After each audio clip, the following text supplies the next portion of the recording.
Sir, ಇವಾಗ Covishield vaccination ತೊಗೊಂಡಿರೋರಿಗೆ side effects ಆಗ್ತಾ ಇದೆ ಅಂತ ಹೇಳ್ತಾ ಇದ್ದಾರೆ, ಬ್ಲಡ್ ಕ್ಲಾಟ್ಸ್ ಆಗ್ತಾ ಇದೆ ಅಂತೆಲ್ಲ. ಇದ್ರ ಬಗ್ಗೆ ಏನು ಹೇಳ್ತೀರಾ ಸರ್?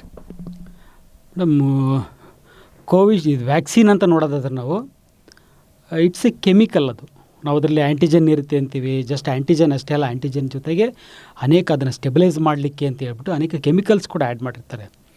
ಈ ಕೆಮಿಕಲ್ ಅಂದರೆ ಇದು ಮೆಡಿಸಿನ್ ಅಂತ, ವ್ಯಾಕ್ಸಿನ್ ಅಂತ ತೊಗೊಂಡ್ರೆ ನಾವು ಮೆಡಿಸಿನ್ ಅಂತ ಕರಿಬೇಕು ಅದನ್ನು. ಸೊ ಮೆಡಿಸಿನ್ನು ಸೈಡ್ ಎಫೆಕ್ಟ್ ಇಲ್ಲದೆ ಇರ್ತಕ್ಕಂಥ ಪ್ರಪಂಚದಲ್ಲಿ ಒಂದೇ ಒಂದು ಮೆಡಿಸಿನ್ ಕೂಡ ಇಲ್ಲ. ಯಾವುದೇ ಒಂದು ಮೆಡಿಸಿನ್ ಅಂತ ನೋಡಿ ನಾವು ಸೈಡ್ ಎಫೆಕ್ಟ್ಸ್ ಅಂತ ಹುಡುಕಿದರೆ 10 ಸೈಡ್ ಎಫೆಕ್ಟ್ಸು, ಕಾಂಪ್ಲಿಕೇಶನ್ಸು ಇರುತ್ತೆ. ಸೊ ಹಾಗಾಗಿ ಇದು ವ್ಯಾಕ್ಸಿನ್ ಅನ್ನೋದು ಒಂದು ಮೆಡಿಸಿನ್ ಆಗಿರೋದ್ರಿಂದ ಇದರಲ್ಲೂ ಒಂದಿಷ್ಟು ಸೈಡ್ ಎಫೆಕ್ಟ್ ಇರಲೇಬೇಕು, ಇದ್ದೇ ಇರುತ್ತೆ, 100% ಇದ್ದೇ ಇರುತ್ತೆ. ಬಟ್ ಮೆಡಿಸಿನ್ ಅಂತ ಬಂದಾಗ ನನ್ನ ಒಂದು ಅಡ್ವೈಸ್ ಏನಿರುತ್ತೆ, ಈಗೆಲ್ಲ ನಾನು ಕೋವಿಡ್ ಸ್ಟಾರ್ಟ್ ಆದಾಗೂ ನಾನು ಅಡ್ವೈಸ್ ಮಾಡ್ತಾಯಿದ್ದೆ. ಈ ಕೋವಿಡ್ ಅನ್ನೋದೊಂದು ವೈರಲ್ ಇನ್ಫೆಕ್ಷನ್ನಿಗೆ ನಾವು ಟ್ರೀಟ್ಮೆಂಟ್ ಇರಲ್ಲ. ಹಾಗೆ ಕೂಡ ವ್ಯಾಕ್ಸಿನೇಷನ್ ಕೂಡ ಅಷ್ಟೊಂದು ಹೆಲ್ಪ್ ಆಗಲ್ಲ.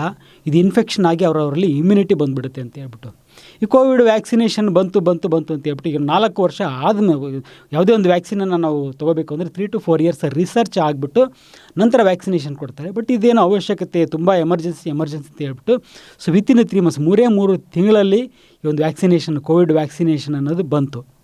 ಸರಿ, ಬಂದಿದ್ದು ತಪ್ಪಲ್ಲ, ಈ ವ್ಯಾಕ್ಸಿನೇಷನ್ ಇವ್ರು ಕೊಟ್ಟಿದ್ದು ತಪ್ಪಲ್ಲ. ಇಲ್ಲಿ ಆಗಿದ್ದೇನೆಂದರೆ ಯಾರಿಗೆ ಅವಶ್ಯಕತೆ ಇದೆ ವ್ಯಾಕ್ಸಿನೇಷನ್ನು? ಪ್ರತಿಯೊಬ್ಬರಿಗೂ ವ್ಯಾಕ್ಸಿನೇಷನ್ ಅವಶ್ಯಕತೆ ಇದೆಯಾ? 200% ವ್ಯಾಕ್ಸಿನೇಷನ್ ಅವಶ್ಯಕತೆ ಇಲ್ಲ. ಅವಶ್ಯಕತೆ ಇರತಕ್ಕಂಥವ್ರು ಅಂತ ಅಂದರೆ ಯಾರು?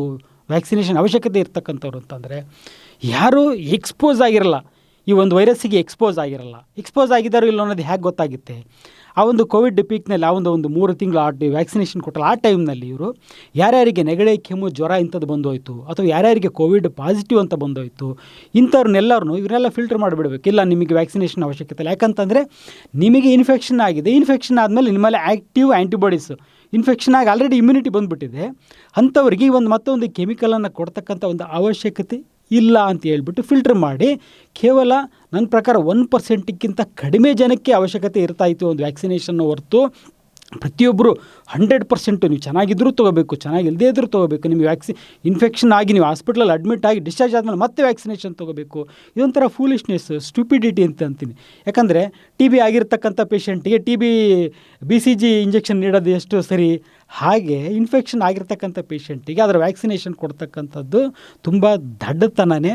ಈ ಒಂದು ದಡ್ಡತನ ಈಗ 1% ಅಥವಾ 0.5%, ಇನ್ನೂ ಲೆಸ್ ದ್ಯಾನ್ 0.05% ಏನೋ ಅವಶ್ಯಕತೆ ಬರ್ತಾಯಿತ್ತೇನೋ ಅಂಥ ಪೇಷಂಟ್ಸ್, ಅಂಥ ಜನರನ್ನ ಹುಡುಕಿ ಕೊಡ್ಬೋದಾಗಿತ್ತು ಇವರು.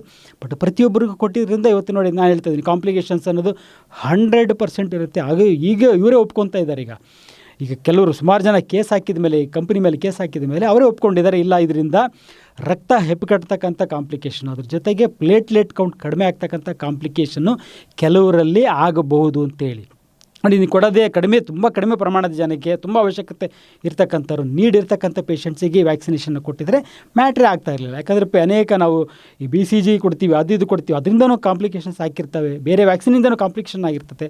ಬಟ್ ಕೊಟ್ಟಿರೋ ಪರ್ಸೆಂಟೇಜ್ ಕಡಿಮೆ ಇರುತ್ತೆ, ಹಾಗಾಗಿ ಅದೊಂದು ಅಷ್ಟು ಹೈಲೈಟ್ ಆಗೋದಿಲ್ಲ. ಬಟ್ ಎಲ್ರಿಗೂ ಕೊಟ್ಟಾಗ, ಅವಶ್ಯಕತೆ ಇಲ್ಲದೇ ಇರೋರಿಗೂ ಕೊಟ್ಟಾಗ ಅದ್ರ ಕಾಂಪ್ಲಿಕೇಶನ್ಸು ಹೈಲೈಟ್ ಆಗ್ತದೆ. ಗ್ಯಾರಂಟಿ ನ್ಯೂಸ್, ಸುದ್ದಿ ಖಚಿತ, ನ್ಯಾಯ ನಿಶ್ಚಿತ.